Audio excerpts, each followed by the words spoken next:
Welcome back to the Rooted in Resilience podcast. We are again blessed to be joined by the wonderful human Kathleen, and we are going to continue talking about the Minnesota starvation experiment because I'm sure many of you guys are going to resonate with some of the things that we bring up during today's conversation, just talking about the health consequences of under eating for long periods of time. I really wish that the Minnesota starvation experiment results were part of curriculum as a young girl, because I think if I was more informed of what can happen to a body when you are chronically under eating, I wouldn't have done the crazy diet stuff that I did. I wouldn't have always under eaten. And I think it would have been very informative to just understand the importance of eating enough. And none of us are saying you have to gorge and go all in, right? But literally just eating enough. Right. And this is going to show you the importance of not just protein and not just micronutrients, but literally just the consumption of energy macronutrients is vital for the body. So I think before we get started, I think it's really important to highlight that these men were only doing this for 24 weeks. And yes, it was quite a substantial calorie loss compared to where they were originally with their maintenance calories. It was about, 50%. But so many women especially are in a subclinical under eating state for years. And so while this may have only been 24 weeks, and yes, again, it was about 50% of their maintenance calories, imagine you're in a subclinical, caloric state for years now, and what that will do to you. So I think this still applies across the board. And this still applies, I think, if you're underweight. I think it still applies if you are overweight, and also in the middle too, because, right, a lot of people are headed in either direction. So yeah. And this is the fourth video in the series. So if you guys haven't checked out the other three, would definitely recommend. And there are going to be more series because this experiment has so many different features that it walks through. And we all think that it's very important. And so today we're going to continue with the morphology discussion and talk about what happened to the organs and tissues, the heart, blood vessels, endocrine glands, bones and teeth, skin and hair, and more. And then next time we'll get into kind of more of the biochemical. So what happened to metabolism and things like that. And it's all connected, but I think honestly, today is going to be the most frightening for people. Mm-hmm. And because you can't see these things, this is happening inside of you. So obviously you can see your body shrinking. You can see the scale weight going down, but you don't know what's happening to the size of the organs. And so the question that they had in the Minnesota starvation experiment at the beginning of this section is they wanted to investigate how do the various organs and tissues participate quantitatively in the decrease of the body mass. So when someone loses weight, where is that weight loss coming from? Right. So the most important one is muscle. So let's start. Do you want to start with muscle, Kathleen? What did they find with muscle? The notes that I have show that about 33% of their lost weight came from muscle. Is that what you remember too? Yeah. And I specifically know how important muscle is because my muscle is what kept me alive through repeated bouts of rhabdo. And when you have nothing else to go to, your body will go to your muscle to keep you alive. And if it's not there, well, that's the cachexic state of cancer, right? That's what most cancer patients die from, is the cachexic state of cancer. And when you literally have nothing else for your body to make energy from, ATP from, well, that's it, right? And so and we always talk about the importance of muscle for things like metabolism, because obviously the more muscle you have, the more glycogen and glucose, et cetera, will go into that muscle. And so you can eat more food in general, right? We talk about muscle in terms of just structure in general, right? We need that muscle to move our bones through space. And if you don't have it, well, then it's understandable why people are scared to get on the ground. Why so many people, we talked about this last time, but so many people, as they get older, they're just doing the common thing. They trip, they fall, they break their hip. They need a knee replacement, you need a hip replacement, need a shoulder replacement, all of these things, all these kind of more structural things. And that for a lot of people can be the kind of downhill of their life, the big thing that causes the big downturn of their life. And so, we all very much understand the importance of muscle and the fact that every single time you go on a diet, depending upon what you're doing, you can help to preserve your lean tissue as best as possible. So this is where, training to technical tempo failure comes in. This is where sufficient protein for you comes in. But then again, I think personally that the mTOR response that comes from protein pales in comparison to the mTOR response you get from actually lifting. But that's a different subject. But I just think, we all know how important muscle is. Everyone is talking about muscle nowadays, and that's a good thing. I think that's a really good thing. But I think it's very daunting to see how much of that tissue. So people step on a scale and they're like, I'm losing weight. And like, that's great. Like, I don't want to take that from people. But at the same time, it's like, how much of that, most people, when they say, I want to lose weight, what they really mean is I want to lose fat mass. And so you step on the scale and you're like, oh, I lost all this weight. And for a lot of people, especially at the beginning, that's water because of glycogen loss. 3 grams of 3 grams of water for 1 gram of glycogen. So a lot of that's what you see at the beginning. And then a significant amount of it comes from muscle. And then, yes, some of it's going to come from, your fat stores and stuff too. But especially at the beginning, when you first start a diet, if you like rapidly lose like 3 to 5 pounds overnight, you can be pretty much guaranteed that the majority of that is water. And the moment you start eating normal again, or if you binge or whatever, you overeat, that's going to come back on right away. So, usually fat mass and fat gain are much slower. So I think, and also, which we're going to get into, they don't only lose muscle, they lose organ tissue, but we can go into that next. So, okay, just to remind people, the men in this study were in severe caloric deficit for 24 weeks, but even like a small deficit for long periods of time, it can lead to these type of changes, not seen as rapidly, but just slowly over time. And so I think it's important to understand why would a body break down muscle? Is it because not enough energy coming in through calories? And so the muscle is a source of protein, which the protein can be mobilized and then broken down into amino acids, and then that used for gluconeogenesis for energy?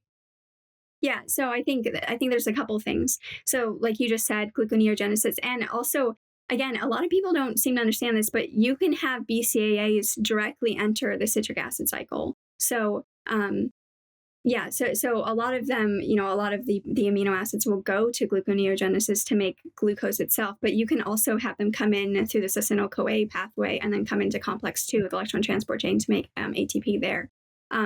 I also think, and I think they discussed this too, is that a lot of the muscle is being broken down to supply amino acids to the vital organs. So the ones that they're like, well, you can't survive without these. So that being like the brain, the heart, etc. So yeah, I think predominantly a lot of it is probably being broken down for the amino acids for energy specifically. But I also think a lot of it is being broken down because there's always recycling of amino acids in our organs. And so you have to recycle, the heart proteins, the brain proteins, like all of that stuff. So I think that's also a major reason why you see kind of the rapid cycling of the organ tissue and the lean tissue. Because when people think of muscle, they typically think of like bicep or quads or hamstrings, but that's like voluntary muscle. There's also involuntary muscle. And so that's going to be things like your heart, like smooth muscles along your intestine and digestive tract. And so what did they find in terms of the differences between like, bicep, quad, that type of muscle versus involuntary muscle that we don't really think about as muscle, like the heart and other extremities? Yeah. So I don't have the actual numbers down here in terms of what they saw with the lifting muscles. Do you have them? Well, so something that's important when one reads this Minnesota starvation experiment, it's like a combined literature review plus the results of the experiment. And so they give a little bit context of what data has been shown before this study. And all of the data is limited because it is very inhumane to run this type of experiment on humans. And so they'll commonly bring up like animal studies, because that's kind of the only way one can. Then the question of morality comes into whether that's moral to do to animals, but that's the only way that we can investigate what's actually happening. So they bring up some information reported from other events. And so from concentration camps, the brain really didn't shrink too much, showed a slight reduction. The heart was like 80% normal. The liver shrunk down to 54% normal. Yeah. The kidneys shrunk down 75% normal, and the spleen shrunk down 52%. And this data from the concentration camps is very consistent with what is shown in animal studies. But to me, the most like striking, and you think about all these people dealing with gut health problems these days, like gut health, leaky gut, like you were saying earlier, like that is rampant. And they saw muscle fibers in the stomach wall exhibited marked atrophy and various degrees of degeneration. Extreme atrophy of all layers of the intestinal wall occurred. So like, of course, your digestive tract isn't going to function properly. Part of digestion is literal muscle motion, moving things down your tract, like the MMC, migrating motor complex, and peristalsis. Like those muscle fibers shrunk. So of course it's not going to push things down. Then you get things like constipation and overgrowths. So that to me was probably one of the most striking parts of the study, was learning about how much the intestine shrunk. Yeah, you see the swing which so many people experience, where they have constipation and then they have diarrhea, and then they have constipation and diarrhea, just back and forth between the two, instead of kind of just this normal migrating motor complex. And people, I think nowadays, are rightfully concerned about things like leaky gut and prebiotics and probiotics and the villi. And, I think people need to be more concerned about like intestinal absorption, especially in the small intestine, of our micronutrients, right? Because we need these micronutrients to get all the macronutrients actually through our metabolism. But no one's talking about this.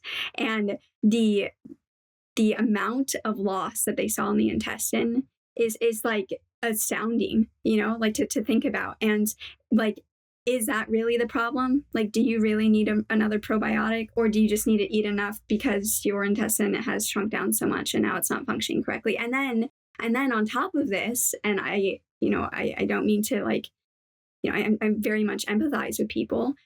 We're telling people that they need gastric bypass surgery, or they need a lap band, or like, all of these things. And then you make the problem worse, right? And then now you have, years later, and this is like well known now, you have specifically women, especially also men too, of course, who are suffering significant micronutrient deficiencies because they've had these surgeries, and because now they're having issues with the jejunum, the duodenum, etc. The stomach itself, is the stomach producing sufficient stomach acid? And then because, it turns into this like, in a way, positive feedback loop, but it's not a positive thing. It's a positive feedback loop because it progresses itself, right? Where you are no longer absorbing as much macros and micros. And so you lose even more function of your intestines. So many people have gastroparesis, which is like delayed gastric emptying. And so they feel really bloated, and they're like, I'm not hungry. And it's because literally, in that Sick Enough book by Dr. Gaudiani, she showed images. I'm not sure if it was X-ray or MRI, but basically she showed images of the stomach. And this person was like, I'm not hungry, like that, like there's something wrong. And the stomach is taking up the entire abdomen because of how full it is of food, because of things like gastroparesis, etc. And so like, people are like, I'm bloated. I don't feel like eating. I feel like I've eaten enough. And it's like, well, maybe that's why, like maybe because your stretch receptors in your stomach are like, we're too full right now. And it's because, we're having a hard time getting things through. And there's a lot that goes there. Like, obviously it's not just the size and weight of the intestines, but it's also, you need a significant amount of acetylcholine and other things for your parasympathetic nervous system to function, for those sphincters, that the lower esophageal sphincter, the pyloric sphincter, for all those sphincters to function appropriately.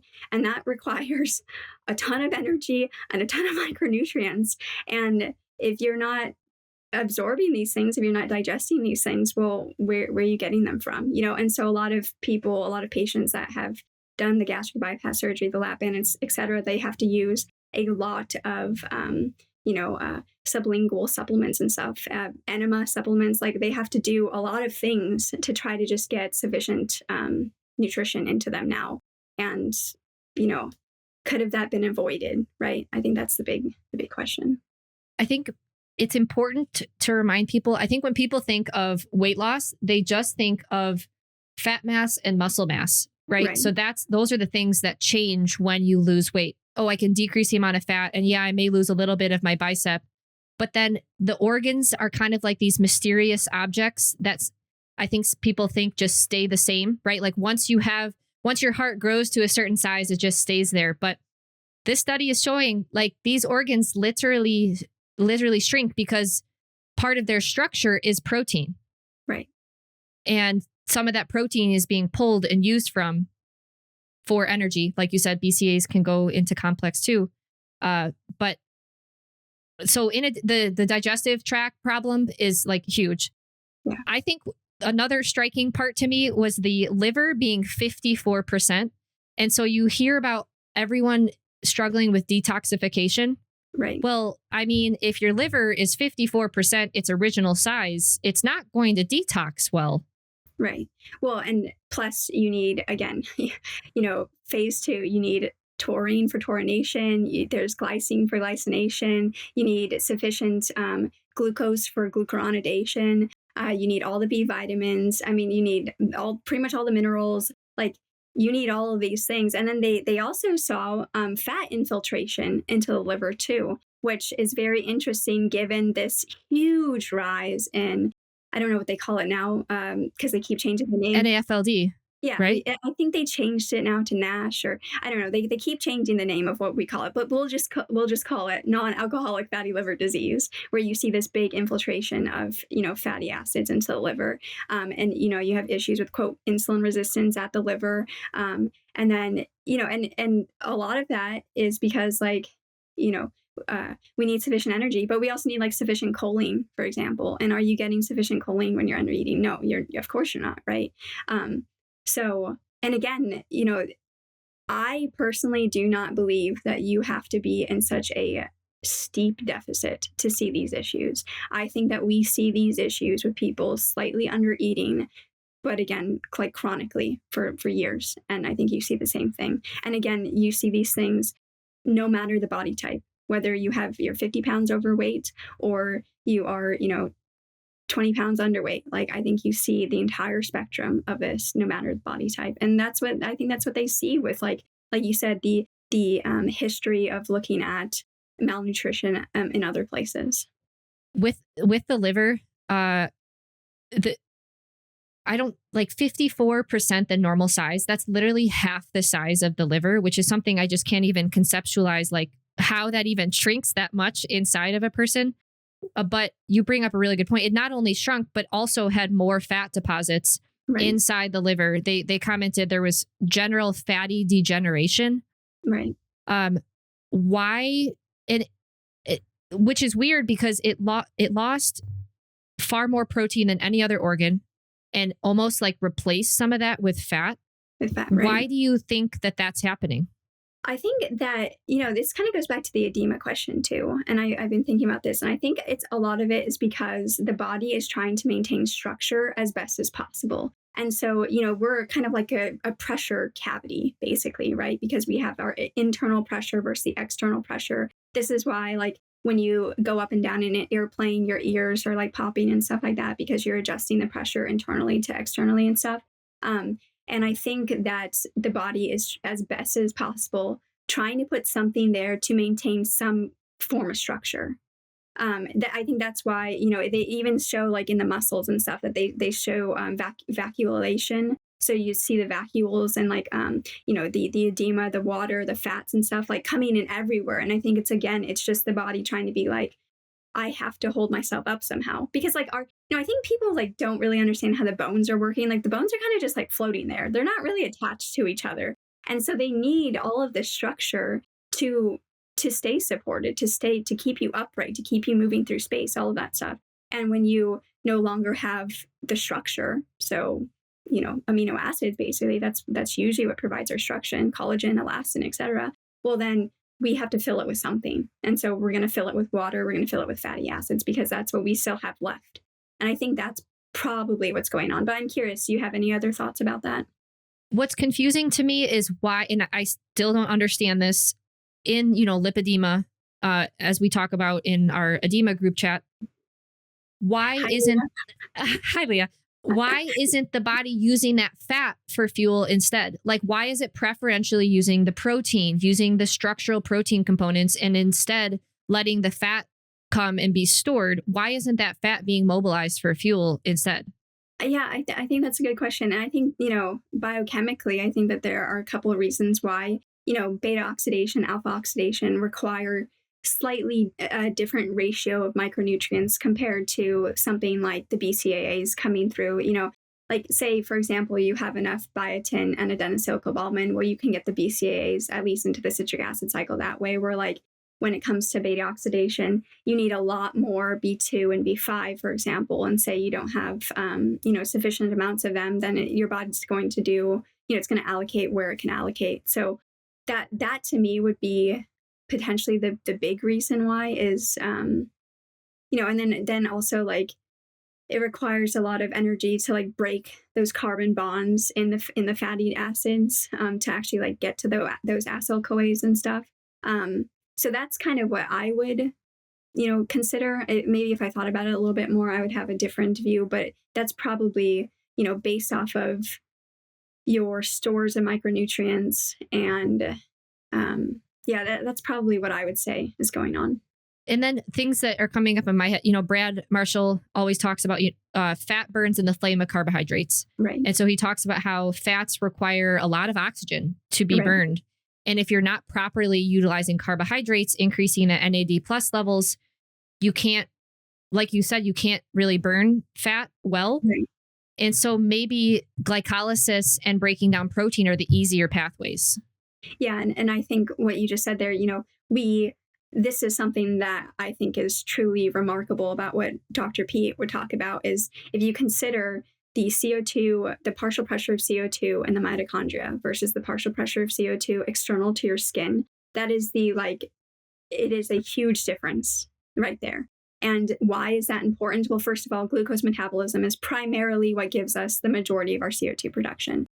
Why is that important? Because from the Bohr-Haldane effect, so there's the Bohr effect and the Haldane effect. It's like if you're looking at oxygen versus CO2, you're talking about, which effect. But because of that, the partial pressure of CO2 at the cell has to be high enough for hemoglobin to release its oxygen that it's brought to the cell to do aerobic aerobic oxidation, right? Oxidative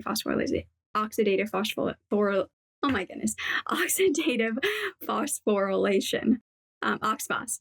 And then when you come to the lung, the partial pressure of CO2 on that hemoglobin has to then be high enough because the partial pressure of oxygen is pretty much constant, right? I mean, it fluctuates a little bit based off of your altitude on Earth and stuff, but like it's pretty constant. And then for that to dissociate, pick up the oxygen, and then return the cycle. So like for people who were concerned about the big C, they were really concerned about oxygen saturation. But no one was really talking about your CO2, and you need CO2 again for that oxygen saturation. And it really doesn't matter if your oxygen saturation is high. If you don't have sufficient CO2, it's not getting to the cells. And so I think that's also another reason for the statements that fatty acids burn in the flame of carbohydrates is because you need that CO2 from the carbohydrate metabolism to get the oxygen for the fatty acid metabolism.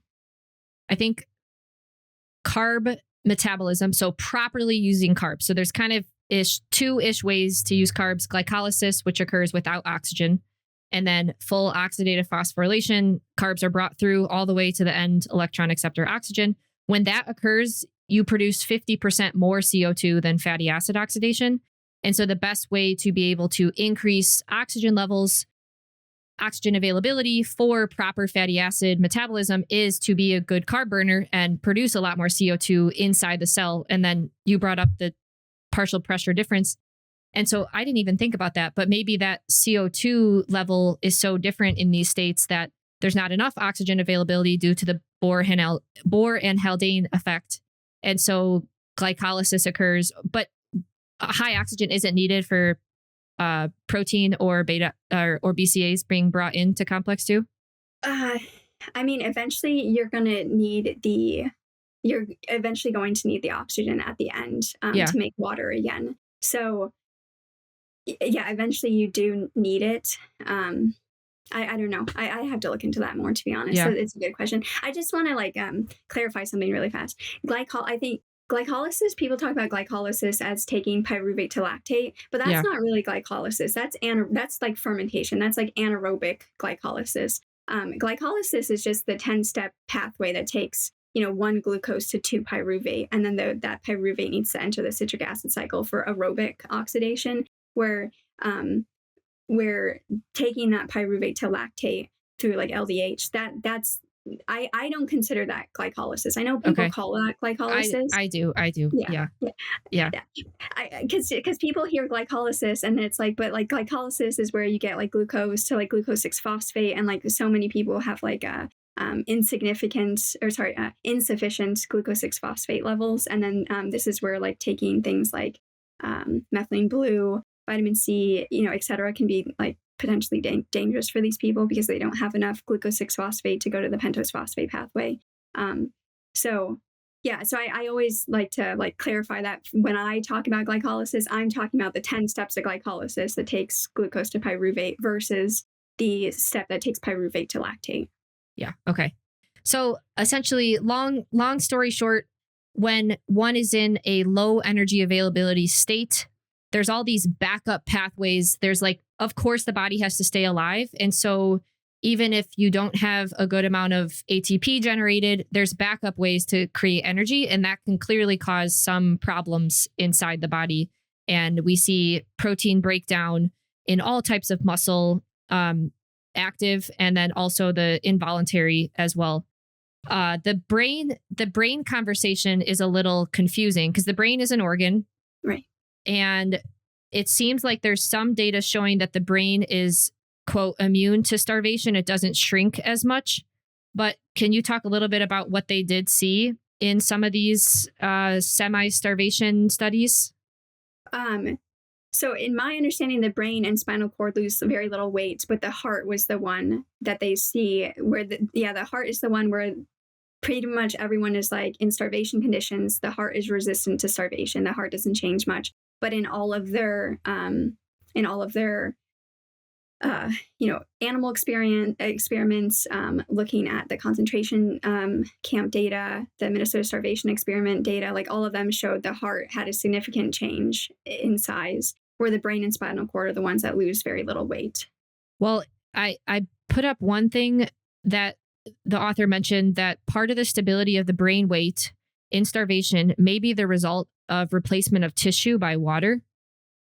And so it seemed like there was some studies showing that there was some degree of hyperemia is apparent. Mm-hmm. And so again, it's that, like you said, that compensation of the body just being like, we have to maintain structure somewhat. And so let's put whatever we can into the parts that's being broken down. Right. So the actual weight itself stays the same, but the components that make up that weight is the thing that changes the most. Yeah. Yeah.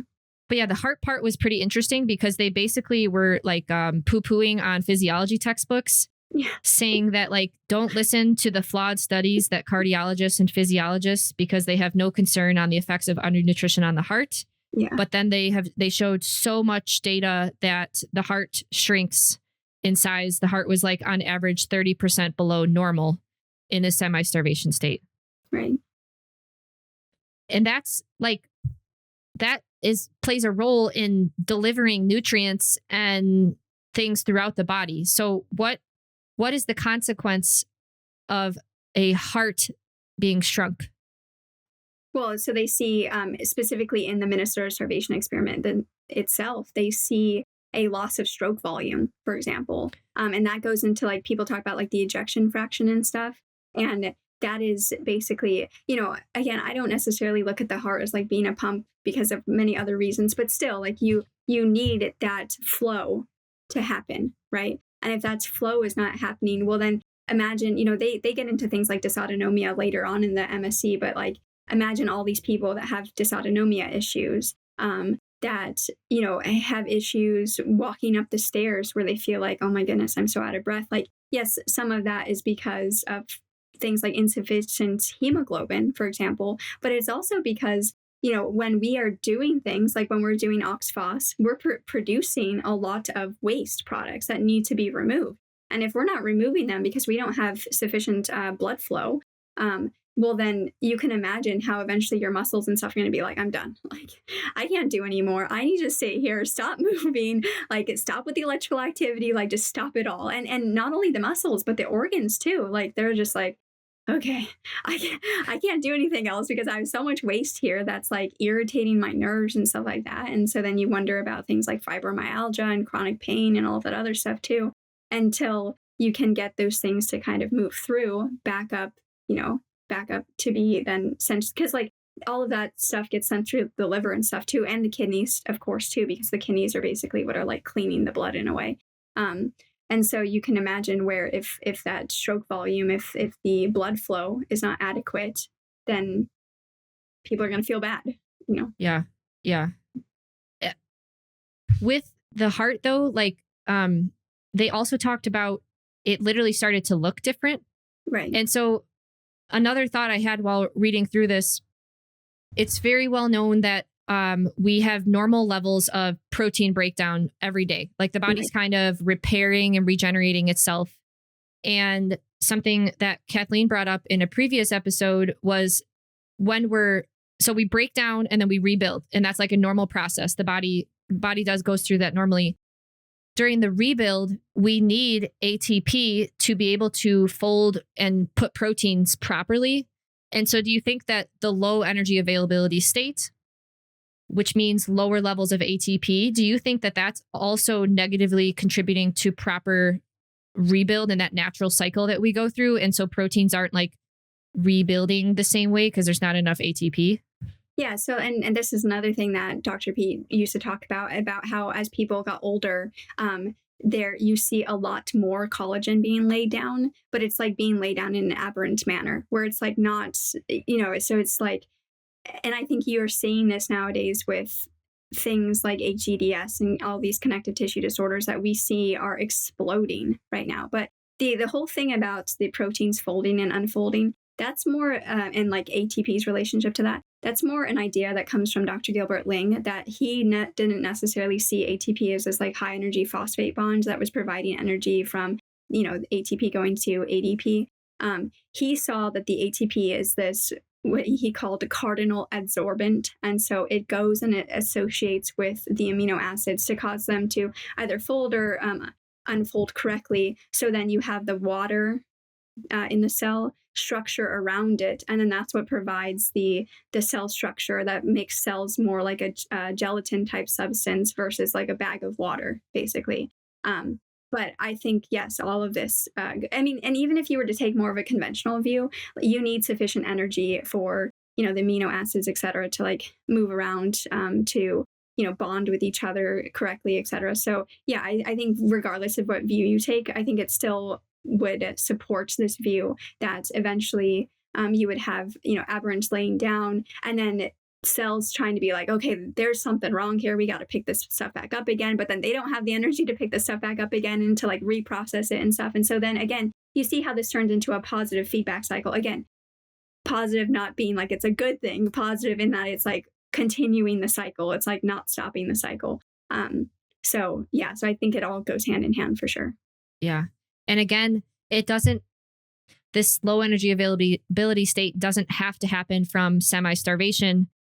It can also happen from like broken glucose metabolisms where a body is reliant on these backup pathways. And in those individuals, they can still be overweight, but they're not generating adequate levels of CO2, adequate levels of ATP, right? Because they're relying more on glycolysis and other types of energy like pathways, not like the ideal ones. And do you think that similar changes here can happen in those that are overweight? They don't have to be in this like so the Minnesota starvation experiment, the guys were very thin at the end of this, but they didn't start out overweight. They started out normal. But do you think that this is happening even in those that are holding on to like a lot more body weight, body fat? Yeah, I think, we talked about this. I think that just because you have a lot of body fat doesn't mean you're nourished. And I think that's what people incorrectly assume. They say, well, all these people, all they need to do is fast because they have plenty of fats on them to make energy for them. And so all they need to do is fast, because they'll be able to get it off that way. But that doesn't work. And like, why does it not work? Because again, it's not so simple of like, let me just push these fatty acids into the cell and the cell's going to do what it needs to do with them to make ATP. It's not that simple. You need a ton of micronutrients. Okay, you don't need a ton. You need sufficient micronutrients in order to handle that. Again, you need sufficient oxygen coming from CO2, coming from glucose metabolism. I'm sorry if that like upsets people in the keto carnivore world, but like your body is making glucose for this reason. Like, I mean, your body has these two backup pathways to make glucose. Why? Because it is that essential. Like, so if you're doing fine, I'm not going to tell you to change your diet. If you're objectively doing great, like, keep going with it. I think that's great. But like, if you're like, no, things are really not that great, well, then I would start to consider these things, because you can't just fast fat away from you if you don't have sufficient micronutrients, CO2, all of these things in order to get it through. So I think that's a very important thing to remember. And again, just because you are overweight doesn't mean that you are nourished. And that also, I don't think that means that all you need to do is take a B complex or like a mineral supplement. Because again, I think the NAD to NADH ratio is important in this. I think the CO2 is important in this. And that doesn't mean that I think that someone should just like bag breathe all day long either. And it doesn't mean that I think that people should just like use CO2, because that can be really dangerous, right? Like, so there, yeah. And I also don't think that means that someone needs to go from like 20 grams of carbs a day or like 0 grams of carbs a day to like 200 grams of carbs per day, because you're going to feel horrible if you do that because of equilibrium states. And, the way that, even if you do ingest 200 grams of carbs, your background lipolysis and like what your body is used to is not what it would be used to if you slowly built up to those 200 grams or more of carbs, right? I mean, we eat more than 200 grams of carbs. So, yeah. Yeah. Well, I hope that this kind of shows people when you do prolonged fasting. And I thought that I wrote down something. I thought that at some point they were discussing some studies where it showed like reduction in organ size during fasting. There are consequences to fasting, such as losing size in your organ. And if you want to go down that path, that's fine. But what we're trying to get people to understand is restoring proper glucose metabolism is going to help you better utilize the body fat on your body, because it will increase levels of CO2 and thus more oxygen can be delivered there and you can burn fat better. And you won't necessarily have these reductions in the size of your organs. So you won't see the corresponding loss of function that comes with that loss in organ. And I think that that's something that really needs to be talked about. You see these people who feel great because they're losing weight on fasting, but then down the line, they may come across these random symptoms that pop up. But what if it was just because you shrunk the size of your organs? Exactly. Yeah, but sadly, so many people go back to the fasting because they don't have the same function. And the fasting kind of like stops everything because you don't have to do the same functions like the digesting. And then they eat again. And then they go back to the fasting because they're not functioning the same. So it's it's really hard for people. And it's very inhumane to run a human study comparing the size of organs from some. I don't think that that's been done. Maybe I'm wrong. Yeah, I think most of the information is from like autopsies and stuff after people have died. Like they talk about the like autopsies done on children and stuff like that, so that were raised in like a malnourished state, etc. But yeah, like it's very understandable if you're in this state. Again, you can be overweight and be in this state, and your digestive tract is struggling, and you fast and you feel better because it's struggling, but then you eat again. And because your digestive tract is really struggling, you feel horrible. You get bloated, you get gas, you get brain fog, you get what people consider to be like LPS, endotoxin symptoms, like all of these different things, right? And then it's like, okay, well, I feel horrible eating that, so I'm just going to fast again. And, or you do this thing where you do this like elimination diet where you're down to eating nothing. I mean, I did that. Like, I completely understand why people do that. And then you start responding to that. And I think there's a lot that goes into that, right? Because like, people are really concerned about things like milk and eggs, or sorry, dairy and eggs, and other foods, and reacting to those foods, and having the proteins be kind of like thyroid, for example, thyroid protein mimics, and you need to stop these because they're thyroid protein mimics, and that's causing antibodies against your thyroid and all this other stuff. But it's like, but at the same time, those proteins, those larger size proteins, are not supposed to be making it to your intestine. They're supposed to be being broken down to, I think they have found as much as tripeptides that are supposed to make it into the intestine. So basically, a tripeptide would be like 3 amino acids together, but pretty much like that's the largest that should be getting down there, not these like full on size ratios, right? Because we're talking about things we can't actually really see. Like, it's not like we're talking about a piece of steak that you can see,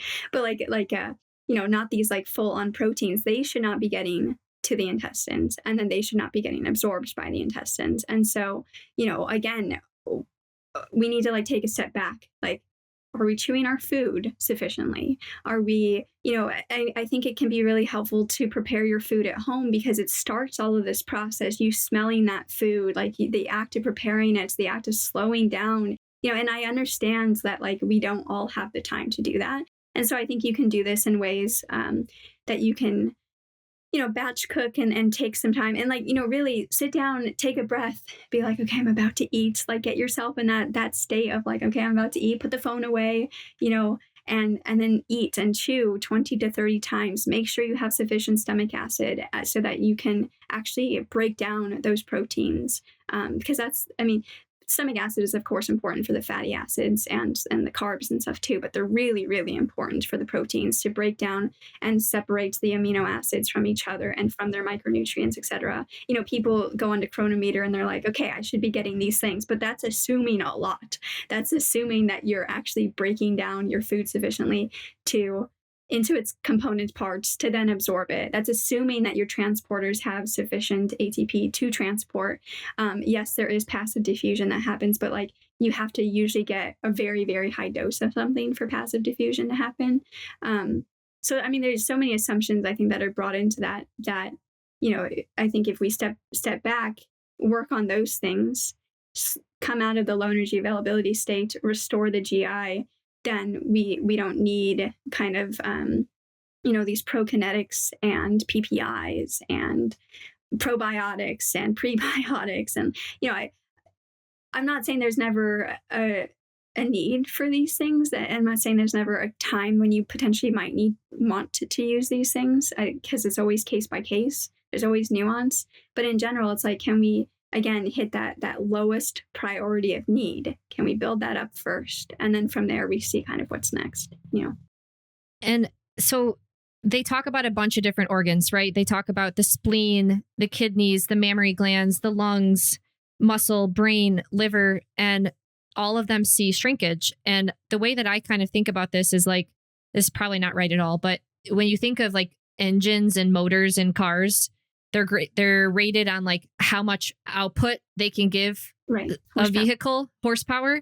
Yeah. And typically it comes in different sizes. So like really big horsepower tractors are huge. Yeah. And then smaller tractors have less horsepower. So that's kind of how I'm viewing this. Like when that has to do with the stroke volume basically of the engine. And so this again goes back to the heart, right? Because they saw the massive reduction in stroke volume of like the heart, for example. And so that's why the size kind of matters. Size matters. So when you see a reduction in the size, of course, the output function of all the organs are going to be down regulated. Right. And I thought another interesting one was like the spleen. Yeah. Truthfully, I kind of had to look up what a spleen did. I didn't really know. And so it fights invading germs in the blood. It controls the level of blood cells like white blood cells, red blood cells, platelets, and it filters the blood and removes old and damaged red blood cells. Think of how many people have like blood work problems due to probably something like this. Well, and people are constantly sick. I think I've seen that. I don't know about you all, but working with people, you see that people seem to have this cyclic cold that keeps happening. I think it's because of things like the spleen. You also see the thymus. This is something that Dr. P talked about all the time, that the thymus is like one of the first things to go in a pseudo-starvation, fasting, etc. state. And the thymus is crucially important. People talk about T1 versus T2. And so these are your T lymphocytes, your T cells. And they talk about like, you see like this T1 versus T2 disparity when it comes to things like autoimmunity and stuff like that. Well, your thymus is supposed to be there to educate essentially these T cells. And if it's like gone, well, who's educating the T cells? Like what's going on? And so again, like, I'm not saying that illness is never an issue. I'm not saying that EBV, the big C, Lyme, like all these things are never an issue. But it's like, but if the organ is not even physically there anymore, or it's like partially there now, and it doesn't have the energy necessary in order to properly function, well, how do you expect your immune system to function? And then how do you expect the individual macrophages, NK cells, like B cells, your antibodies, like all this stuff to function if they don't have sufficient energy to function, So again, it's like, we just got to step back, we got to step back to the foundational piece of getting out of the low energy availability state. So. And you hear a lot of people talking about adrenal fatigue. Right. They also showed a significant reduction in adrenal size. Right. Pituitary, thyroid, thymus, like all of these different organ systems reduced in size. Yeah, they said the lungs, they saw a persistent dry cough, cavity formation, reduced mucus, and emphysema. I mean, how many people do you see that like have this like weird cough that just like never goes away, And again, I'm not saying that's only because of this. Of course not. But at the same time, until you're out of low energy availability state, how do you know it's not because of this, Yeah. So to clarify something really quickly, in the starvation experiment, these men obviously lost a ton of weight. So Right. They were getting noticeably smaller. So you're saying that this can occur, the organ shrinkage can occur in somebody who's still overweight, not actively losing weight, but is in a low energy availability state. I think it is so possible. I do not know if there's actually data showing that. I don't know if there's actually any scan. I mean, and then again, like, I mean, I think that you do see some things like this with the thyroid, for example, and things like Hashimoto's and stuff. You do see structural changes to the thyroid in someone who is overweight. I think that you do see structural changes, for example, to like the ovaries and the uterus and stuff for a woman who's overweight. So I do think that there are anecdotes of it, but I don't know if there's ever been any research about it. And that's a good question. And I think that, before our next one, we should do some research about that and see if we find anything about, showing that. It can kind of come at like two extremes. Women or men under eating for long periods of time. We see that clearly with the Minnesota starvation experiment. And then potentially people who are overweight, but have a damaged or broken metabolism where they're not producing energy properly. So they're not producing enough ATP. I do think we see this. Sorry, I didn't mean to cut you off. No. I think we do see this because like typically in someone who's overweight, especially chronically, because like there's levels to this, right? Because we do see that long term, if you are slightly overweight, you tend to live longer than someone who is underweight, right? And so there's always levels to this, and that's why it always matters to like meet the person where they're at. But I think you see this in terms of what we were talking about with the organs replacing their structure with things. So you see the NAFLD, for example. You see the kidney changes. A lot of people that are overweight start to have kidney issues. They start to get CKD, chronic kidney disease. They start to have to need to go on dialysis, like all of this stuff. So I do think that you see it. Maybe not. So maybe you don't necessarily see the volume decrease. If anything, you might see the volume increase. But what is making up that volume? I think that's the bigger question. Is it the structural proteins, et cetera, that are supposed to be there? Or is it fat infiltration, water infiltration, all of that stuff that isn't necessarily supposed to be there? Right. So even if the size is different or the same, the function is still lost because of what's replacing. Okay.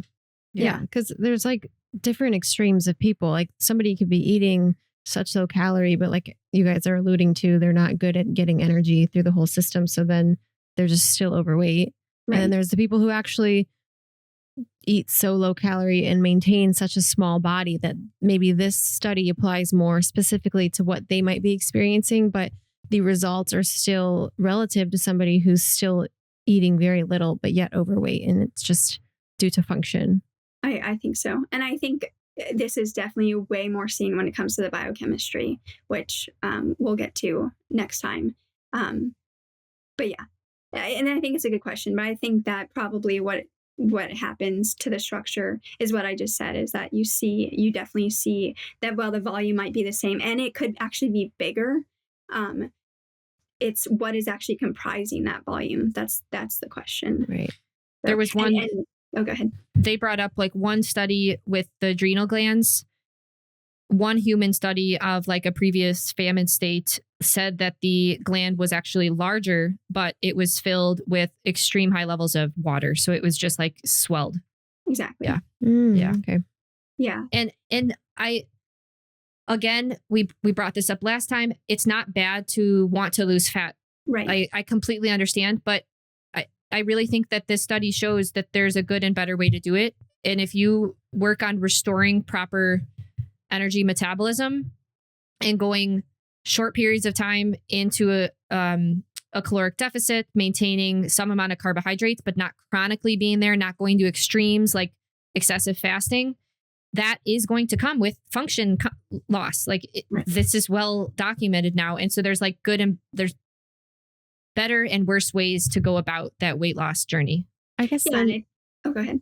well, I was just going to say, whether you can say what you wanted to say first before answering, but is there like an estimate as to at what point in this caloric deficit this starts to occur? Because like these men were in an extreme caloric deficit for 6 months. Right. But, I know what you advise is like the 6 to 8 weeks, get in, get out. So is it not really a concern in the shorter bouts, like you're saying? So I think that there is still some concern in the shorter bouts. That's why I wouldn't recommend it more than like twice a year for most people. And that's why actually for most people, I would rather that they stay at maintenance and just slowly recomp over time. But again, I also understand that people have goals and there are negatives to having a lot of body fat on you. So if you're 50, it's always dependent upon like the person in front of me, right? Like if someone is, 50 plus pounds overweight, like truly overweight, then like that's a different conversation than if someone is like, 5 to 15 pounds overweight, for example, but in terms of like, when do they see the big like BMR changes and stuff, they have all of the tables in their appendix at the very end. So that's another thing that I'll write down to see if, does it seem like there's like a demarcating line of like, okay, this is when things get really, really bad. So I'll do that for the next time too. Yeah. Because the one benefit, like the good news out of all of this, they did see, what's the right word? Atrophy? No, atrophy is the right word, right? Yeah. Yeah. No. When it rebuilds. They see it recover very quickly. In the rehabilitation. So there's the starvation, semi-starvation state where they're losing weight. In the rehabilitation, they did see regrowth. Like they saw the organs build back up. Now it wasn't as good as it was before in some cases, but when you provide more calories, and what was interesting to note, when they talk about the skin and hair and that type of thing, protein and micronutrients, extra supplementation didn't necessarily help. And so it was just increasing energy calories led to that improvement. So there is improvement. And so you were saying, 2 fat loss bouts a year where you return back to maintenance so that your body has a chance to, okay, let's reset. Let's make sure that we're getting enough ATP, and then resetting before you enter another fat loss phase is so much better than chronically under eating for 2-3 years, and never getting your body enough adequate calories to be able to return back to baseline. Exactly. And so that's, I think, the good news is that the function can come back. it can. Yeah, and specifically about the heart, that's the organ that they saw come back the fastest. And so I think that's very promising, right? Because the heart is obviously vital for life. So I think that's great. The other specifically about the heart and blood vessels, they saw signs of anemia and edema during famines. They're going to talk about anemia in later chapters. They saw lower leg blood clotting. You see this so many issues with lower leg blood clots nowadays. Slow circulation. We obviously already talked about that. And I think the like fundamental part of this chapter is they see deposits of material in the inner layer of the artery walls. And what is everyone concerned about nowadays, right? Like, are the plaques coming from cholesterol or the plaques coming from damage? Like what? And it's like, well, maybe it's just because of the low energy availability state, Yeah. I think it's hard for people to really understand this low energy availability idea, because for like the average American, maybe like they'll eat some sort of diet throughout the week, probably including like, chicken, maybe a steak dinner, salads, microwave food, whatever.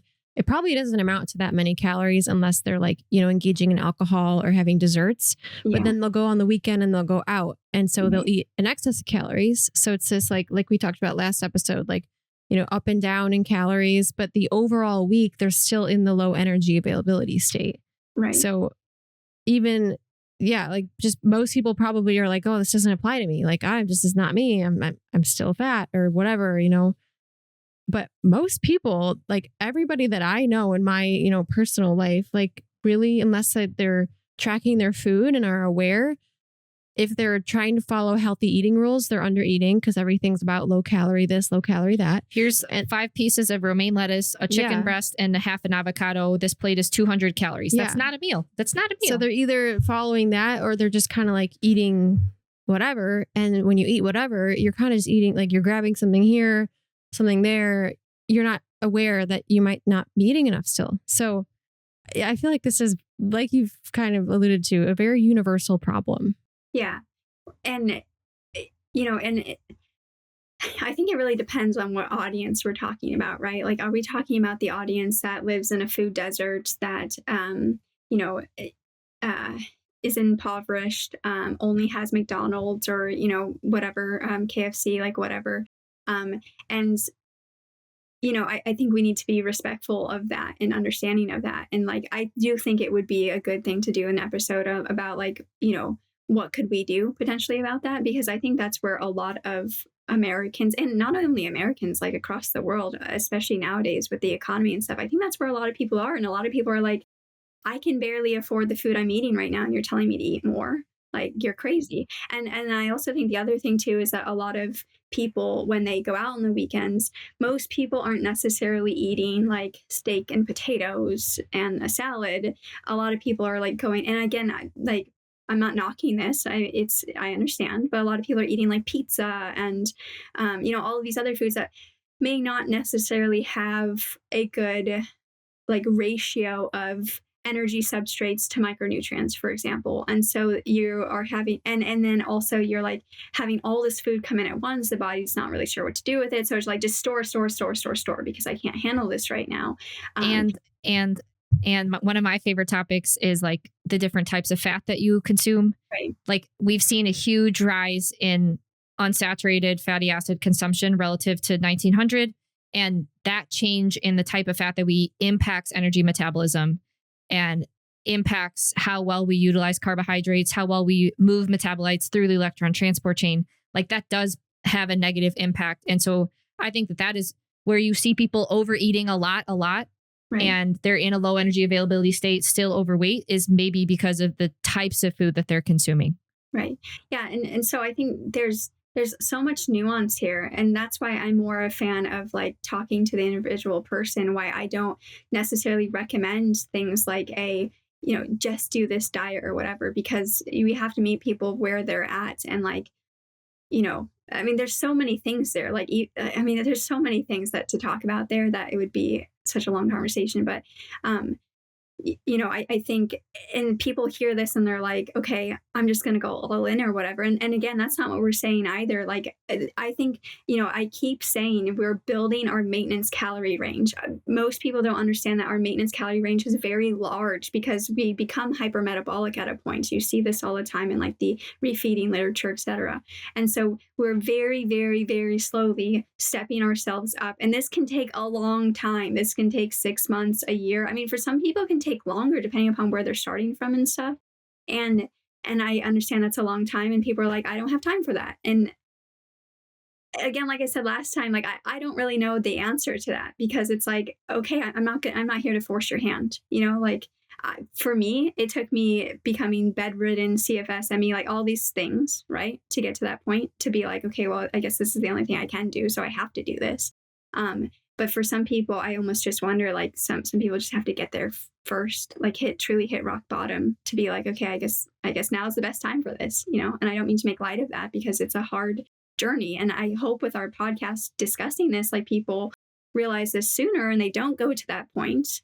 But I also understand and respect that a lot of people have to get there, and it's your own journey. And I respect that. And we're here, when you need us, or if you need us. I don't think you should need us, but like if you need some thoughts about some things. But I really hope that we can catch people before then, because it is a horrible way to live. It's a horrible way to be. And if you don't end up doing something about it, you'll eventually die. And like people have different feelings about death and stuff. I'm not here to tell you about them, but like I don't want to see people there, As I'm talking to the audience listening, you didn't get to where you are in one night, 1 week, 1 month.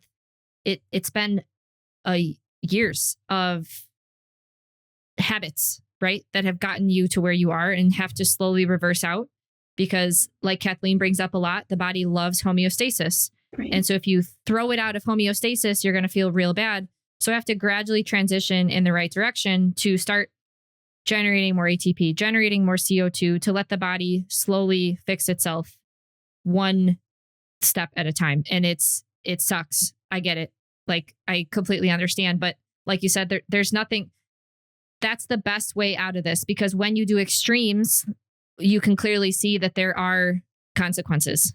Yeah. And of course the extremes work at the beginning, but yeah. I mean, how many of us say, oh, I started this supplement, or I started this diet, and it's like, it's the answer. And we go to Facebook or Instagram or whatever, we're like, this is the thing. If you have this, you must do this. And it works for a while, and for some people it works for years. For other people, it works only for a couple of weeks. Some people only a couple of days. But then it's like, then we hop to the next thing, like, okay, this is the next best thing. This is what we must do, and instead of like taking this as like your own path, your own journey, you figuring out what objectively works for you. Even when it comes to things like, I have what I believe to be a good ratio of macros to start with, for example, for a lot of people, but that doesn't necessarily mean that's what you're going to end up with, because it needs to be what is best for you. And that can change too, based off of like your stage of life. Like, are you going into pregnancy? Are you breastfeeding? Like, so are you going into, perimenopause, like so many different things, right? But again, I just want to emphasize, we're in maintenance the entire time. It's about maintenance. We should not be, yes, you will see scale weight fluctuations, but you should not be putting on fat. If anything, like, so it depends. Like if you are truly underweight, then you might see the scale weight go up because you should be putting on muscle, but staying about the same fat percentage, unless you need to gain fat, right? And again, disclaimer, this is not for someone with an eating disorder, right? Not at all. But then if you're on the opposite end of the spectrum, if you feel like you have a lot of fat that you need to lose, well, then this becomes the recomp territory, where you are staying about the same weight, but it's because you are slowly losing fat mass over time as you're building muscle mass. And so the way you look, the way your clothes fit, all of that stuff will start to change, even though your weight is staying about the same. So again, I think that's like the most important thing to really emphasize, that we want to be at maintenance, not gaining. Yeah. So I know Kathleen has to go. I'm just going to touch briefly on, and you can comment on finishing up the morphological section, because there was some interesting information about like skin and hair. And I know people complain about. I can say like 15 more minutes. So like, I know people complain about their hair falling out, their hair thinning. Yeah. Why would a body prioritize your hair and your skin when it's really struggling with energy availability? Like it, in terms of a hierarchy of needs, why would it waste energy on hair and having nice skin? And so you see some bizarre things happening Right. across not just the Minnesota starvation experiment, but like a number of other low famine states in human history. And so one of the things that they talked about was, where was it? The abnormal skin pigmentation. And you see this a lot. And I didn't know if they were talking about lipofuscin or if this was just random. They talked about it like just darker. So it doesn't look like a tan. It's like a dark pigment on the skin. Yeah. And they see this in various famine states like the Irish famine, undernourished people during World War I, World War II, and they saw it in the Minnesota starvation experiment as well. What do you think is happening with abnormal skin pigmentation? Well, you see this all the time with people that have Addison's disease, which is low cortisol, like JFK, John F. Kennedy. And you also see it on the other end of people that have Cushing's disease. So in Cushing's, like you'll see kind of like where that buffalo hump area is, you'll see that get like really hyperpigmented. And it's something to do with, well, I think there's a couple reasons why. I think part of it is it's your body trying to protect you because of the damage from the sun. The sun is obviously crucially important, but it is also, UV is also innately damaging, right? And so your body is like, I just do not have the means to deal with this. And so because of that, I'm going to put, more pigment right here to protect you, for example. I dealt with a like Addison's like bronzing is what it's called. When you see this like change in pigment, because I have issues with adrenal insufficiency, which is basically primary is Addison's right there. And so, yeah, I think it's part of a protective mechanism. I think the melanin has kind of gone haywire. I also think that the like signaling between, just like signals in general in the body have kind of gone haywire, which I think we'll talk about like when it comes to the biochemistry and stuff too. So kind of more the biophysics of the body isn't necessarily like signaling properly. They said, quote, an expression of an altered skin metabolism as a result of decreased blood flow through the skin. And so they didn't just see this skin pigmentation. They also saw something that I have dealt with. Sarah's feeling many people have on the back side of their tricep. They said the skin immediately surrounding the hair follicles was slightly elevated and hard, producing a permanent goose flesh appearance and a nutmeg grater feel of the skin. Yeah, the keratin production. Yeah.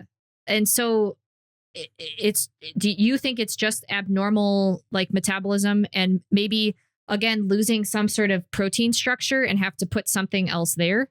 Yeah, I think so. And but also too, so for example, we know that like acne, for example, does really well with B5 and B2. And the reason for that is because the B5 and B2 is what helps to get rid of the keratin. And also if you're in a state of like malnourishment and you're having a lot of lipolysis that's happening, you're having a lot of free fatty acids flying around and the body's like, I can't handle all these things. And so it sends it to your skin to handle. And then people wonder why they end up with like bacterial issues and stuff on their skin. So I've like very distinctly had like all of these symptoms. Like I didn't necessarily have like keratosis pilaris on my upper arms and stuff, but I would get it like right above my knee and like other areas of my body. What was I saying? What I was saying is that I know that I need to like pick up my self-care, get more sleep, get more nutrition, maybe increase my pantothenine because I need a lot of pantothenine because I do not do well with converting pantothenic to CoA. I know I need to increase that when I start to smell. And I have like this very distinct smell. And I think it's because my body is sending the increased fatty acids that I do not do well breaking down with anyways because of my personal phenotype. It starts sending it out because it's like, we can't handle this. And so then the bacteria on your skin starts to break them down and then you start to smell, right? So I get that. And I also get increased earwax. Those are like two of my like hallmark signs of I really need to pick things up or I'm going to start to really go downhill.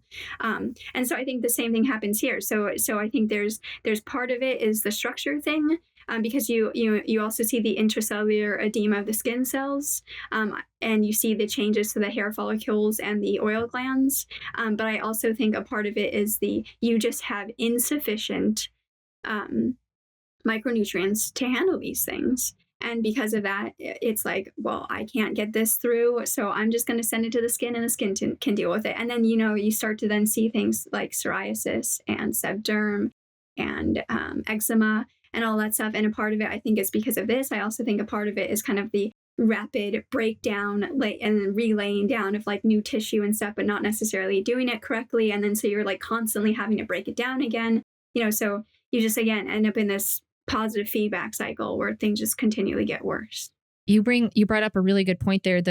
I didn't realize when someone is overweight, a hallmark feature of obesity is high blood sugar, but also increased levels of fatty acids in the blood.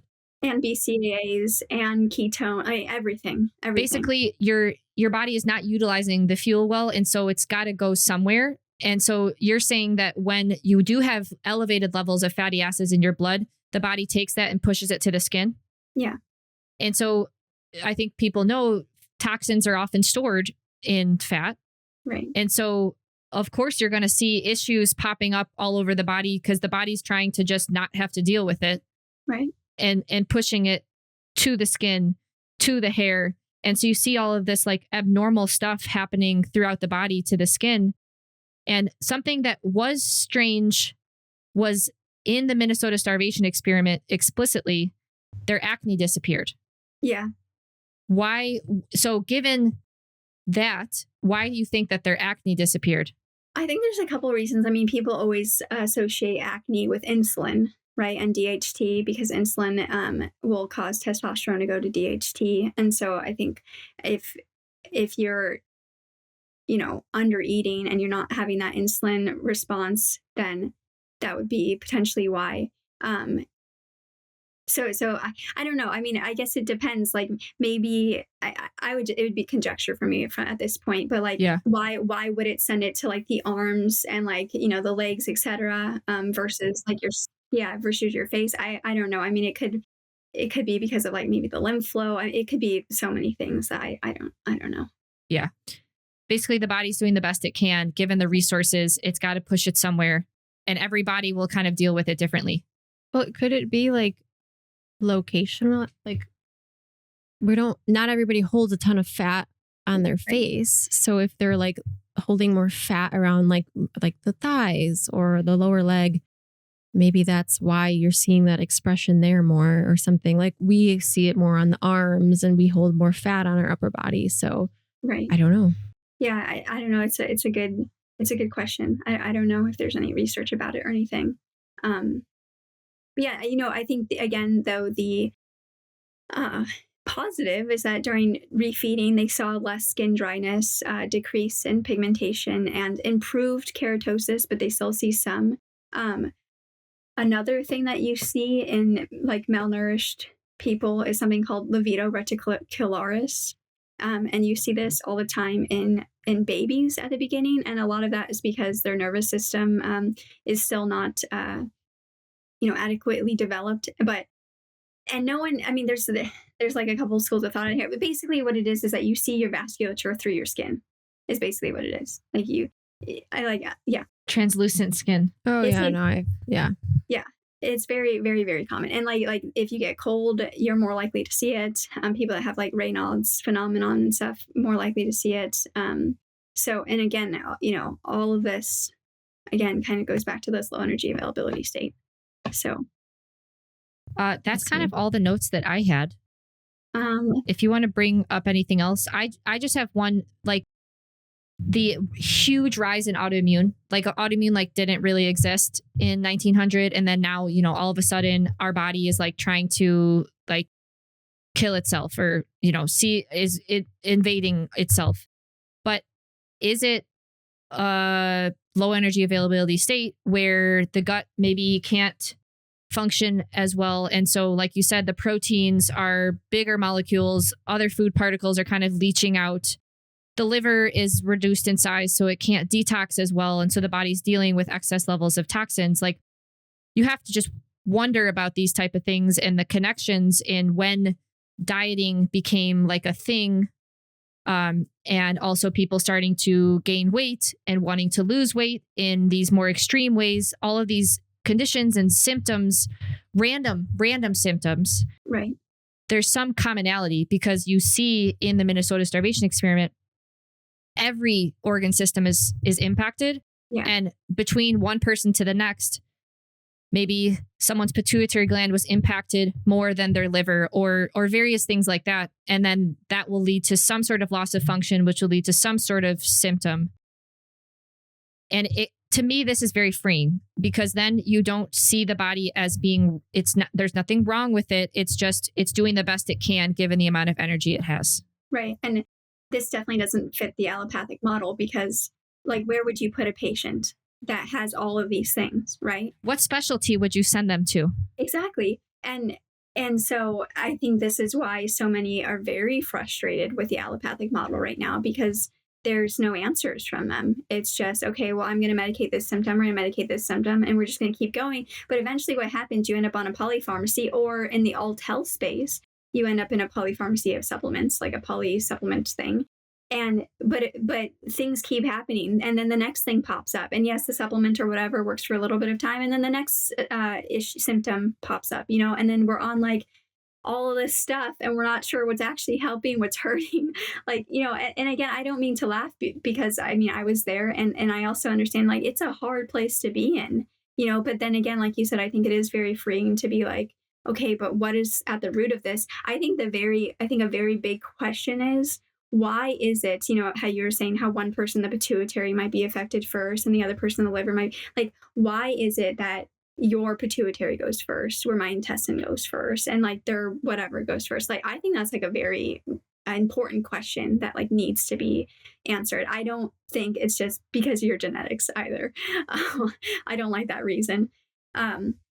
Yeah, I think there's so much more questions that should have come out of this, and maybe they did, but maybe the funding wasn't there or something. But I think there's so many more questions still left to answer based off of stuff like this. But some notes that I still have written down. So they did see some loss of skeletal weight, a little bit loss of minerals. They in the other data saw things like rickets, soft bones, easy fractures, bone spurs, which is a big problem for a lot of people nowadays. They didn't necessarily see an increase in cavities, but they did see that the teeth were affected, but no real increase in cavities. Can I say something about that really quickly? Or I have a question that stemmed from what you just said, bone spurs. I don't know why. Because I've had bone spurs, I've had weird feet kind of all my life. And not foot model here. No. And so I can only assume that a mother in a low energy availability state would pass some of this malfunction on to their child. Well, if you're starting from a lower state, you have less to give to your child, but at the same time, the body, I think our bodies are like, we need to continue our line. And so it will downgrade the mom even more in order to supply the child with enough as possible. So I don't necessarily like to be like, oh, if your mom was in a horrible state or even your dad was in a horrible state, that means that like you're just damned because of it. Right. Yeah.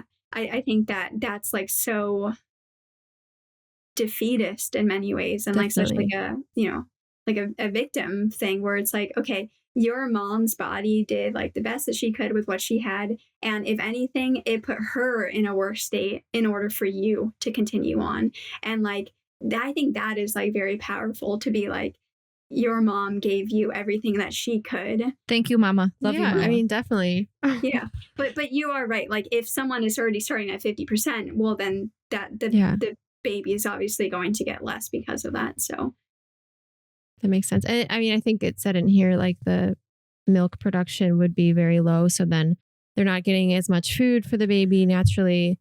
We didn't even touch on that. The morphology of the mammary glands is reduced. And so you see a lot of women, I mean, I can't talk about this because I don't have kids, but you do see a lot of women who can't give breast milk. Yeah. So, I mean, then that would make sense. And then the child would then not really get off to that great of a start. But like you said, and like we see in the experiment, the tissue can still grow to the normal size and have normal function. It just is kind of what you do after that. So, right. Yeah. And it's weird because like in starvation, at first people can start lactating because they're so stressed and like prolactin and stuff rises so much that at first that you can see lactation happen. And then eventually as starvation goes on, then that's when you see it drop off and stuff. So So then really fast, chapter 14, blood morphology, including the bone marrow. So they see hemoglobin progressively decrease. They see an increase in macrocytic anemia. So macrocytic, that's when the red blood cells get big, and the red blood cells go through this kind of like life cycle. And so you have like macrocytic anemia where they'll get big, but they can't like shrink back down to like their correct size. And then there's also microcytic anemia where they keep going. They saw decreased white blood cells. So again, like this goes into the whole like autoimmune piece. Oh, I was going to say about the autoimmunity piece too. So antibodies, right? That's typically what we test for in autoimmunity. Well, like what happens if your organs are being destroyed and now the body's like, I have to clean all this stuff up. And now it's producing antibodies to tag the things that need to be cleaned up. And it's like, maybe that's the reason we see antibodies, because the tissue is being destroyed, not necessarily because the body is like attacking something or like you're in this like self versus non-self issue. That's a really important point. Something I wrote down in the muscle section was we not only see a loss in the diameter and fiber size of the muscle, right, but literally a destruction to the muscle cells. Exactly. So then it has to clean that up. Yeah. That's an interesting concept with our thought with autoimmunity. Oh, yeah. And like, I don't know the huge connection here, but I do know that a lot of people who I've spoken with that grow up having an eating disorder end up with an autoimmune disease. And so that would kind of definitely go hand in hand. Like they went through a very important state of their life, not eating enough and a low energy availability state. And then the body.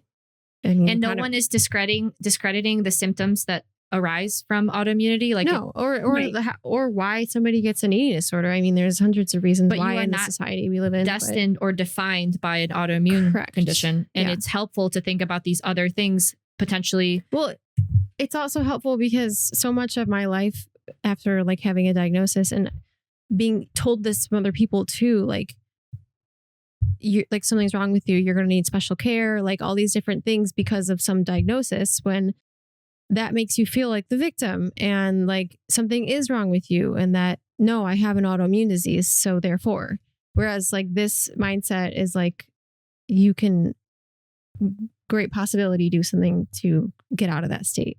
Yes. Yeah. And this is again where like the T regulatory cells, et cetera, come in of, okay, we're done. We don't need to continue doing anything now. So we're going to stop the process. And if the thymus is like not even there, well, how are they doing this? Right. Yeah. So I think that like this should be very empowering. And I hope that's what people are taking away from this is that, yes, there's all of these things that happen, but what is the answer to them? The answer is getting out of the low energy availability state. And what does that mean for you? That can look very different person to person, but you need to figure out where you're at and get out of it. And I understand this frustrates people because of body goals and stuff, but you can still make huge strides in your body goals by doing things like putting on muscle. Like that, like most people, when they say, I want to lose weight, it's really because they want to look a certain way. And to look that certain way, you usually need a lot more muscle than you think you do or you think you have. And so like focus on that, like really like focus on that, focus on like slowly improving in the gym. And yeah, I think that's the most important thing from all of this. We started talking about muscle and we're ending on muscle. But the body will not put muscle on if it's not fed enough. Exactly. Because muscle is very expensive. Right. It's much easier to house fat on a certain part of the body than it is to keep muscle alive and well functioning, because it requires transportation of nutrients to that muscle constantly. Right. 100%. I think if we just finish really fast, chapter 15, the compartments of the body, a lot of people talk about minerals and stuff, and I think minerals are, of course, very important. They're vital for cofactors for every single enzyme in our body, but a lot of people talk about minerals as if they're the end all be all. And what the MSC, et cetera, what the researchers talked about is that, there were only trivial changes in the mineral compartment, even in very severe undernutrition, and that the mineral density studies in the MSC indicated that no significant changes in the bone minerals occurred in either the starvation or the rehabilitation phases of the experiment. So, I don't think it's only about minerals, is what I'm saying. I think the more important thing is really, again, kind of what we talked about before, like restoring metabolic dynamics. I think that's the most important thing. And if you eat enough food, it's very easy to hit mineral targets. Yes, 100%. Very. Yeah. And again, eating enough food, like we're not saying eat Pop-Tarts all day long, I'm not going to judge you if you want to have a Pop-Tart like here now, like that's great. If you're consciously choosing that, that's great. But like, we want to make sure that we're eating, nutrient dense foods, I think is the most important thing. And to me also, that doesn't mean though that we go out and just eat nutrient dense foods. Like, I don't think you should just have oysters or just have liver, for example, because then you run into other issues. So the last kind of thing is table 149. They're talking about the edema percentage of body weight. And so they said at the end of semi-starvation, these men had in their bodies an average of 6.25 liters, which is 13.8 pounds of excess extracellular fluid. So this isn't even accounting for intracellular fluid. And a large part of this excess hydration persisted throughout the first 12 weeks of rehabilitation. This is what we were talking about that slope last time. And again, and this is also what we were talking about in this episode about your weight isn't only fat. Your weight is a lot more than fat. And a lot of times it's water, and it's very hard to get that water off. And if you see big swings, it's probably water. It's not fat. It says, but this excess hydration had almost completely disappeared by 19 weeks of the rehab process. So again, it can be very disconcerting when you start. And this is, again, why I recommend starting very, very low, progressing very slowly. But it can be very disconcerting when you start to have this water jump and to be like, oh my goodness, I just put on like 10 pounds of fat. What in the world? That will not happen. It does not happen. Okay. You can't put on 10 pounds of fat overnight. And eventually it will come off, but you just have to stay with it and not be like, oh my goodness, I see the scale weight jump. I got to go right back on a diet again, and it's hard. Like, I understand like the psycho-emotional side of things, which we will eventually talk about. All of that is very, very hard. And I very much empathize. And again, it's one of those things where I don't really have an answer for someone about how to deal with it. It's just something that like you have to find what you need to kind of work through those things, cope with those things, etc. Maybe you can go get one, like the Brazilian lymph massages that we talk about. So we have a group, we've talked about it a few times. We have like a group chat called Edema. And we're all fascinated with the concept of edema because the body is literally choosing to hold on to water that it normally would move through you. But after this conversation, I'm wondering if that's the body's defense mechanism of trying to maintain structure, is holding water somewhere to literally keep something at least stabilized in some sort of medium because it's lost so many other structural proteins or other components. And that, I think that looking at that table, looking at some of the images in this Minnesota starvation experiment where they show the change in the composition of the body from start to end of starvation, the water percentage goes way up in these bodies, like way up. You lose fat, you lose muscle, but the water goes up, water percentage of the body. And that to me is fascinating. And I think it's the body's coping mechanism. And like Kathleen said, it's very difficult to get that off. I still deal with areas of my body that I have edema from all the years of stupid stuff that I've done. And so, 100%. I think that one last quote from the MSC from the chapter 15 is, the behavior of the extracellular fluid in acute starvation is much the same as in prolonged undernutrition.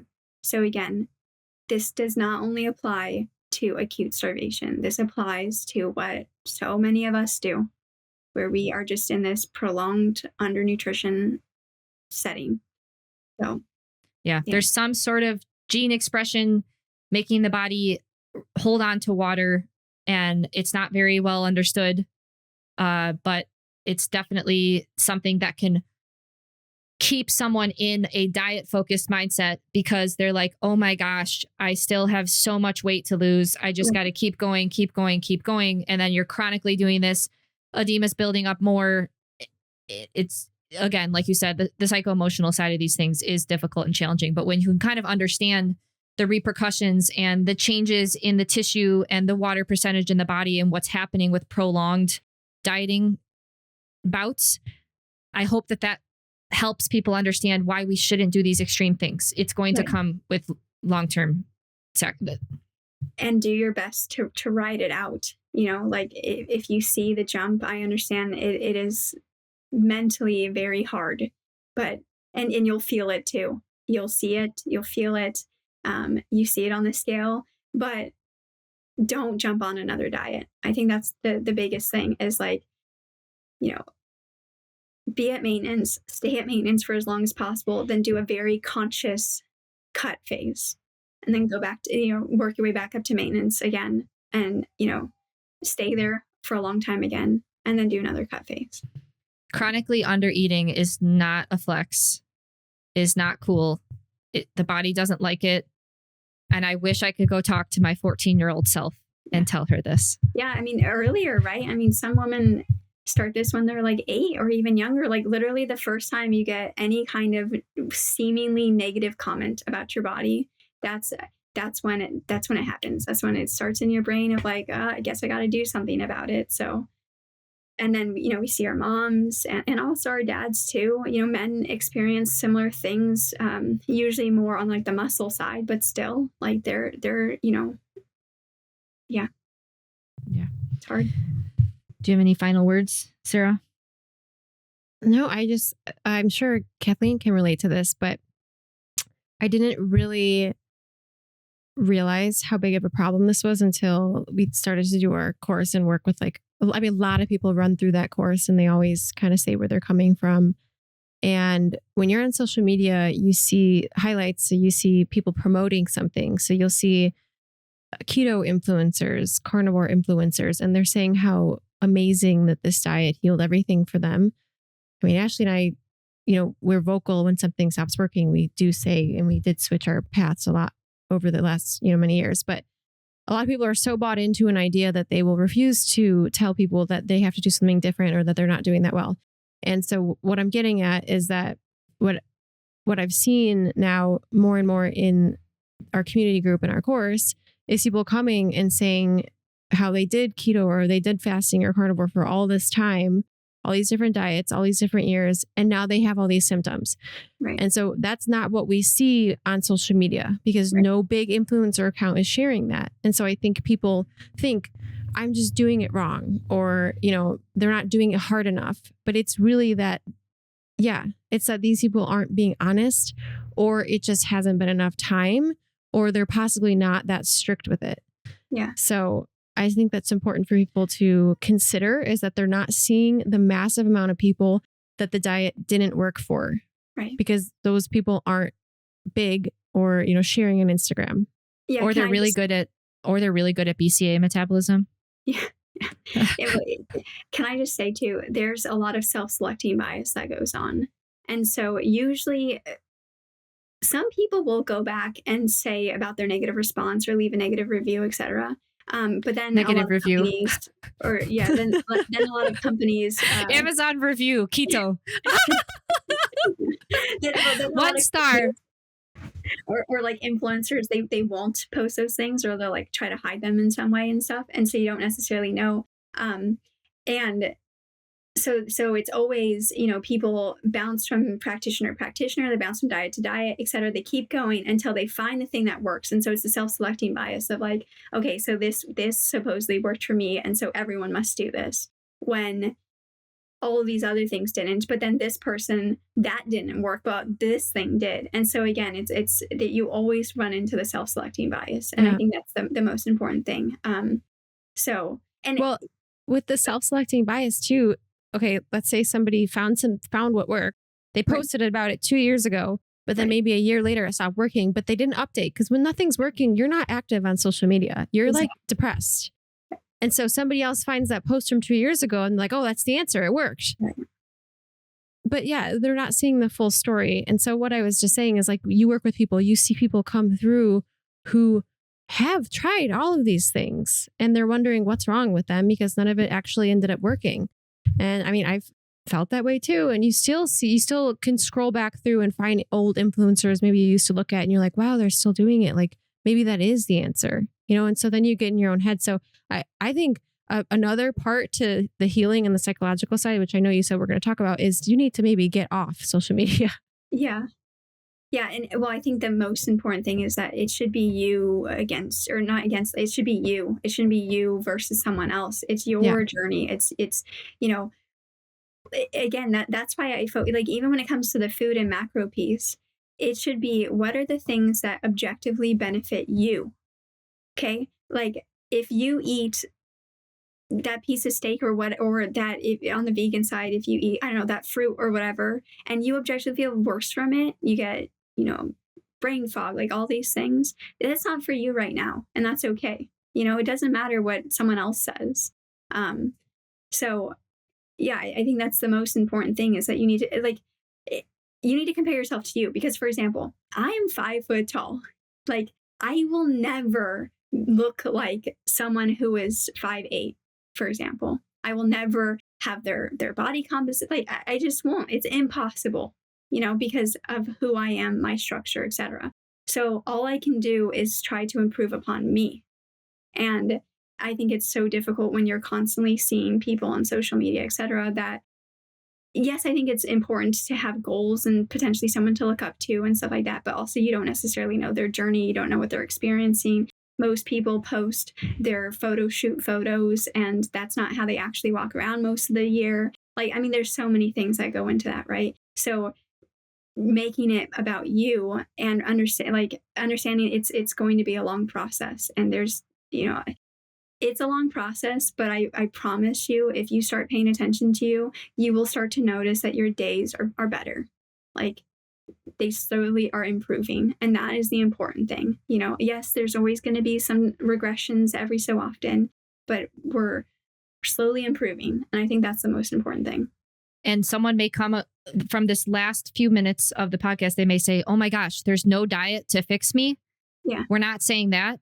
It's more of a mindset shift of systemic metabolism and energy production that's important. My favorite Dr. Ray Peat quote, energy production is the main thing. And there's lots of ways to do it. Right. I butchered that a little bit. It's something along those lines, but that's so powerful. It literally is what is improving your energy production. Right. That may be different from someone else. This isn't a diet or a fad. It's a way of approaching food choices and amount of food that you're consuming in a way that increases your body's ability to produce energy. I don't do well with oatmeal all the time. Kathleen does really well with oatmeal. I thrive on sourdough. Someone may not do well with sourdough. Like, what foods are moving your energy production in the right direction? Like you said, change over time. Yeah, as you improve. 100%. Yes. Yeah. And that's the thing, at the beginning, like you may only be able to tolerate a certain amount of food, and that's okay. But we talked about this before, where you slowly build them up. And then over time, as you start to, heal and you feel like, okay, I want to add more diversity and stuff. That's where I'm like, okay, we need to do like 1/8 of a teaspoon. So a very small amount of like, okay, let's try this. Is it working? Yes, it's working. And okay, we slowly build up from there and stuff. And again, I know people are going to hear that and they're going to say 1/8 of a teaspoon. Like that's so pedantic. Like that's so, a tiny amount. And it's like, but some people need to do, I had to do that. Like some people need to do that. And again, it takes a long time. And I don't, I do think for me, at least there was a tipping point for where I feel like my energy production was such that all of a sudden I could now tolerate a lot of foods and I could just start adding in more things. Mm-hmm. But until I got to that point, and I can't tell you what point that is because it's going to be independent. It's going to be dependent upon you. It's always going to be about you. But at that point, then it was like, okay, I don't really have any issues with, these things. There are foods that I innately avoid because I just don't like them. I don't like the way that they make me feel and stuff. But at the same time, like if someone made me it, or I wanted to go out and eat, it's a conscious decision of like, okay, I know I may not feel necessarily my best eating this, but I'm choosing to eat that, and I'm choosing to take whatever potential negative consequences could come with it, and I'm okay with that. So again, it's more about like these things being a conscious choice versus like, well, I'm just doing this because someone said I should do this, or this is the new fad right now, or, whatever it is. And people talk a lot about building muscle in the gym, right? Like we're going to go to the gym, we're going to do bicep curls, build our biceps. But in this low energy availability state, let's also build our muscular or our organ muscles as well. The sarcopenia happens with like voluntary muscles, but sarcopenia and degeneration is also happening with involuntary muscles. So as you rebuild the intestine, make sure that's actually depositing muscle and rebuilding muscle along your intestine walls, not seeing atrophy in your intestinal wall. Of course, you're going to be able to handle more food. Right. Because it's functioning better. Yeah. And again, you no longer have this leaky gut, tight junctions issue where you have these proteins coming through and your body is like, what the heck is going on? Is this self, non-self? Like, all of these issues, right? So, yeah. I hope this is very positive and uplifting and promising. I understand the time frame that we're talking about here might be a little bit daunting, but again, though, it's not like a light switch. It's not like 3 years from now or like a year from now, you turn a light switch on and you're better. It's like, no, as you're progressing, you're slowly getting better. And I think that is the important thing to hold on to. And like, I think we talked about this at the beginning, but like really be explicit and write down like, this is what it means when I'm healthy. And so you can be like, okay, yeah, like I'm there. Like, what the heck? All of a sudden I'm there. And I also think it's important too to write down like, these are my current symptoms, and then go through and like start checking them off, because people, because the reticular activating system and et cetera, people like forget what their symptoms were. And so they think, oh my goodness, I'm constantly like in this, I constantly have symptoms, or I constantly have something wrong with me. But it's like, but you've checked off all these symptoms now, you no longer have all these things now. And so I think that can be helpful to hold on to, of like, yes, you are stepping in the right direction. And, and again, talking about symptoms, like it's also interesting to me why, like what heals first. So it's interesting to me, like what kind of falls first. And then it's also interesting of like the order of healing and stuff. So, yeah. So I again, like this should be, I think, a very freeing, positive thing. And I understand it is very hard when you see someone on social media be like, talk about the next supplement or the next diet. And it's really hard to not just stick with this and to just jump on that. I completely get it. I did that, but I did it. And then I got way worse. And then I did it and I got way worse. And I kept doing that. And then finally I was like, okay, I need to stop doing this. Like, I really just need to stop doing this. I need to just listen to what my body is trying to tell me right now and slowly improve upon it. And things get way better, And now she's okay. Well, Kathleen, if you guys didn't listen to episode 1 about Kathleen's story, she's been through it all. And now she is a mother of 2 boys. So she dug herself out of a huge hole.